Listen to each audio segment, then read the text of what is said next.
Buenos días, estamos los campeones de la salsa. Non, on ne va pas faire le cours en espagnol. C'est juste une petite introduction plaisante et prétentieuse. Je vous propose tout de suite de découvrir la nouvelle figure que nous allons vous présenter, c'est la figure du mille-pattes. Raph, est-ce que tu peux nous expliquer cette nouvelle figure? Alors, le mille-pattes, c'est-à-dire en espagnol, el mille-pattes.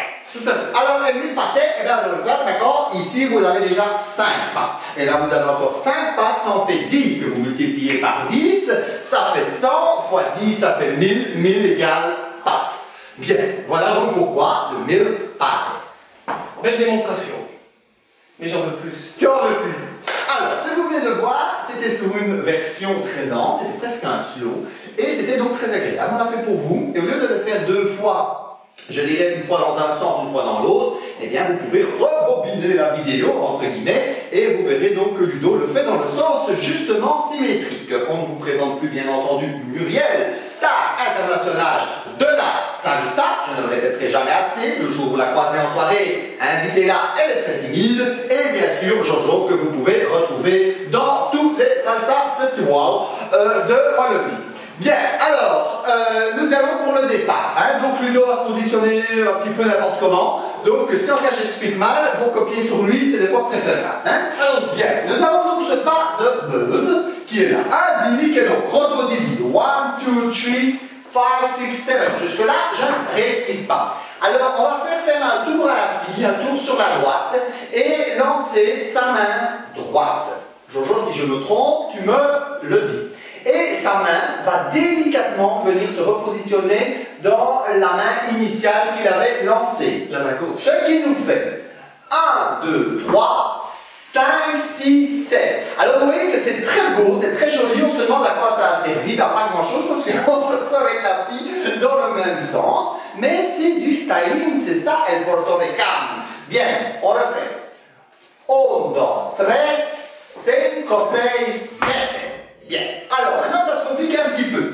Je vais donc faire ma grosse body, me tourner vers la droite et faire passer la danseuse à ma place. Ce qui va donner 1, 2, 3, 5, 6, 7. Alors j'ai gardé les mains, mais j'ai lancé, comme Ludo l'a bien fait, la main droite de la fille violemment derrière le dos. Et naturellement, elle a mis sa main derrière son dos. Je la récupère.